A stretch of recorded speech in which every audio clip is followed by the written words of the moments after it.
Alright, P40 is BEC voltage. The 400 amp does not come with a BEC, so this doesn't apply to us. P42 is your battery type.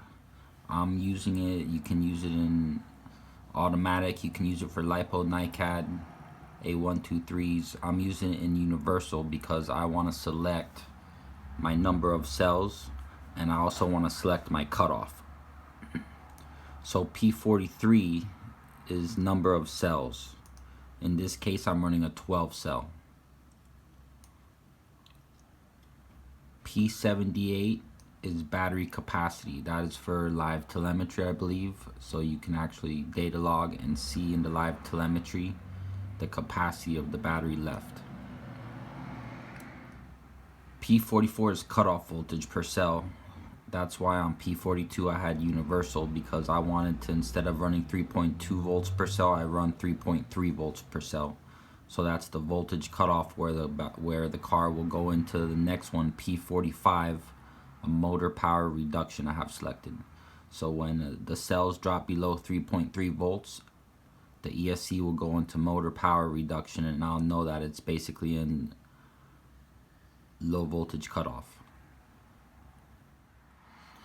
Alright, we got P46 Motor Type. I'm running a brushless, sensorless setup. You can run a brushless with sensor or a brushless with sensor learning mode. My motor is a Lehner, it's sensorless motor. Alright, so these two settings, P48, P49, these are for the data logger to determine speed in the data logger. So what happens is you got P48, mechanical gear of the system X1. So this 8.74, that's going to be your final drive ratio, which is dependent on a lot of things in the car, but basically it goes through the transmission and it goes from the pinion and the spur, and it gives you your final drive ratio to the tire, which is 8.74, and then the data logger off of RPM and your final drive and voltage can determine how fast you're going.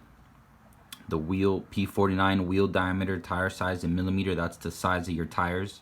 Basically like calibrating your speedometer, and this is all for the data log. Alright, P47 number of poles. I'm running a Lehner 3060 and it has 2 poles. You gotta check with what kind of motor you have to see the number of poles. You put that in there. Then you got P51 Motor Pwm Frequency. My Lehner motor likes to run at 8 kilohertz. From what I understand, I found the information on the website, so I put it at that. It's basically the frequency, the pulse that it's going to give the motor. Alright, P50 is RPM limit. This is for a helicopter. I won't be using it on the RC car. And then I got P86 Motor Rpm Limit. The motor RPM limit I put at 65,000. My motor's rated at 50,000 RPM, but I can also overturn it by 15%, 30%, something like that for a short period of time. So this is basically a limit where the controller will cut off or pull power back to keep from exceeding the maximum RPM limit that you put in there. And then motor timing, P52 motor timing, I put 15 degrees because my Lehner motor says that they're rated out, their output, what they put out, what they say they put out is 15 degrees. I can go up and down with that and experiment that if I want to a little bit. P54 motor basic direction, spin direction.